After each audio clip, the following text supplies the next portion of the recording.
गुरुदेव, अगर कभी ऐसी स्थिति आ जाए जब हमें लगे कि हमारे बड़े लोग किसी जगह पर गलत हैं, तो क्या हमें उन्हें बोल देना चाहिए? जरूरत पड़े तो प्रार्थना कर देनी चाहिए, जरूर करनी चाहिए। मुझे ऐसा लगता है कि ये जो आप क्रिया कर रहे हैं या जो आप हमारे लिए भी आदेश कर रहे हैं, ये शास्त्र सम्मत नहीं है। आप इस पर विचार कीजिए, ऐसा बोला जा सकता है। फिर यदि वो हमारी प्रार्थना नहीं मानते हैं तो हम भगवत भाव करके उदासीन हो जाते हैं, क्योंकि आगे फिर हमारा कर्तव्य बिगड़ जाएगा अगर हम विरोध अपमान आदि करने लगे।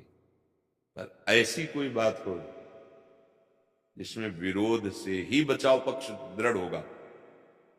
कई ऐसे विषय होते हैं, जब तक विषय खोला ना जाए तो उसका सही निर्णय नहीं होता, पर हम संकेत में कहते हैं।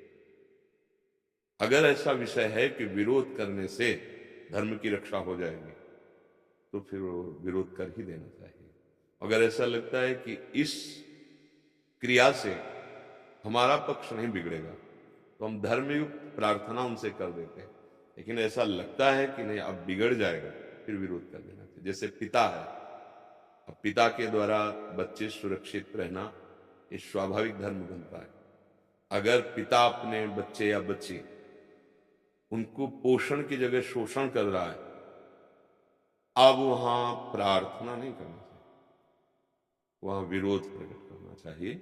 क्योंकि अब वो दंड के अधिकारी प्रार्थना से नहीं सुधरेंगे, तो उनका दंड विधान अनिवार्य है। उनकी बुद्धि पशुवत हो गई है, राक्षसी हो गई है, और वो दंड से साधन से ही सुधरेगी।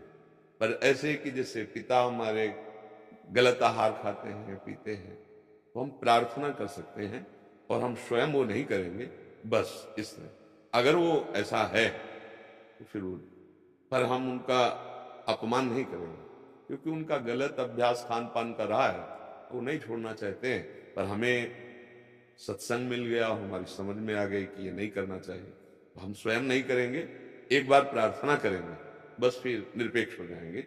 जैसी सेवा बननी चाहिए वो सेवा हम उनकी करते रहेंगे। तो कुछ ऐसा है जहां विरोध से ही बनेगा, और कुछ ऐसा है जहां प्रार्थना करके हमको उस बात से निरपेक्ष हो जाना चाहिए। अगर हम कटुता का व्यवहार करते हैं तो अपने धर्म से चले जाएंगे। ये दोनों बातों को अच्छी तरह समझा जाए तो फिर बात हमसे निरपराध बात हो जाएगी। अब जैसे गुरु पद है, ये मंगल भवन भगवान की प्राप्ति के लिए है। गुरु की सब आज्ञाओं का पालन करना परम कर्तव्य होता है। पर यदि कहीं ऐसा धर्म विरुद्ध आदेश है तो हम निवेदन करें कि ऐसा ना तो कहीं गुरु के पद में विराजमान किसी महापुरुष ने आज्ञा करी है, और न ऐसा शास्त्र कह रहा है। अब मेरे इस प्रश्न का समाधान कीजिए तो मैं आपकी आज्ञा का पालन करूं। धर्म विरुद्ध कभी गुरु आदेश कर नहीं सकता। अगर है तो तत्काल वहां प्रश्न करना चाहिए, फिर जो उत्तर उस पर विचार करें। अगर वो उत्तर शास्त्र सम्मत नहीं है तो तत्काल दूरी बना ले। छल हो रहा है, सत्य का उपदेश नहीं।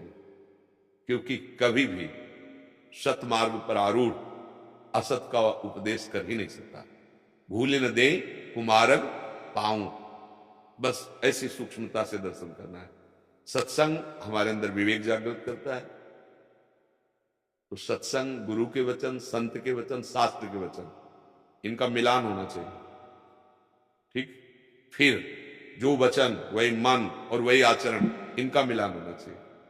यह है कि हम गलत जगह जुड़े हैं, सही जगह जुड़े हैं, गलत आदेश है कि सही आदेश है, इन तीन बातें देखी जाती है। शास्त्र, गुरु के वचन, संत के वचन मिलने चाहिए। तस्मात् शास्त्रम प्रमाणम थे। सबसे बड़े गुरु हैं भगवान श्री कृष्णचंद्र जी, गीता जी, भागवत जी, ये सब भगवान गुरु की ही वाणी। अगर इनसे विरुद्ध किसी की बात है तो विचारणीय बात है, हम कहीं ना कहीं फंस रहे हैं। तस्मात् शास्त्रम प्रमाणम थे। जो सच्चे मार्ग का पथिक होगा उसके जीवन में दंभ पाखंड कपट नहीं होता। जो वाणी में वही आचरण में और वही मन में, यही पहचान है सत्य की। कि सत्य है, जो बोला जा रहा है वही मन में चल रहा है, वही आचरण में।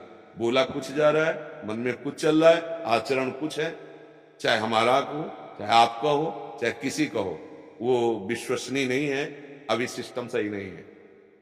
बिन विवेक वैराग्य भक्ति बिन सत्य न एको मानो, भगवत विमुख कपट चतुराई सो पाखंडे जानो। बहुत विवेक की जरूरत है। अपने पूज्यजनों के प्रति हमें पूज्य भाव रखना है। जहां हमको लग रहा है ये शास्त्र विरुद्ध है, वहां सीधे बिल्कुल डरना नहीं, सीधी बात रख देनी है, क्या ये शास्त्र प्रमाणित है? अब अगर चतुराई करेंगे तो उसी समय शब्द समझ में आ जाएगा कि अब उसको केवल संभाला जा रहा है, बात सही है नहीं। दूरी बना ले, खूब नाम जप करे, भगवत प्राप्ति हो जाएगी। तो बहुत बहुत विवेक की आवश्यकता है इसमें समझने की। इसका उद्देश्य अपमान करना नहीं है, अपने को बचाना है, क्योंकि अमूल्य जीवन हमारा व्यर्थ में नहीं जाना चाहिए। ये अमूल्य जीवन में भगवत प्राप्ति करना ही करना है, दूसरा कोई उपाय नहीं है। कोई हमको भय चिंता शोक मृत्यु से नहीं बचा सकता। तो सही आचरण में चलना, अपने जितने सीमा के अंतर्गत आते हैं उनके गलत आचरणों को उनको दर्शन कराना कि आप गलत हो, आप चाहो तो सुधार कर लीजिए, अगर नहीं तो हम आपसे दूरी बनाकर अपने जीवन को नष्ट नहीं होने देंगे। और जहां से हमारा सुधार हो रहा है वहां 3 मन और वचन और कर्म, इनकी एकता होनी चाहिए। जो आप बोल रहे हैं वो आपके जीवन में है कि नहीं है, आपके मन में है कि नहीं है। अगर नहीं है तो हम धोखे में फंस सकते हैं। और अगर तीनों एक है, उसका परिचय जब बहुत काल संग करे तो तीनों चीजें समझ में आएगी और 1 मिनट में समझ में आ जाएगी। यहां भगवान बैठे हैं, जिनके वचन सुनते ही हृदय में शीतलता हो जाए, जिनको नेत्रों में देखते ही, नेत्रों से देखते ही ऐसा लगे कि देख तो पहली बार रहा हूं लेकिन बहुत बार देखा है, और ऐसा लगता है ये मेरे हैं, ऐसा लगता है मैं इनको देखते हूं। जिनके सानिध्य में अपने अवगुण प्रकाशित होने लगे और अंदर से आने लगे कि अब नहीं करूंगा, केवल सानिध्य मात्र से अब नहीं करूं, वहां सत्य वस्तु जागृत हो रही, वहां सत्य वस्तु विराजमान। समझ रहे ना?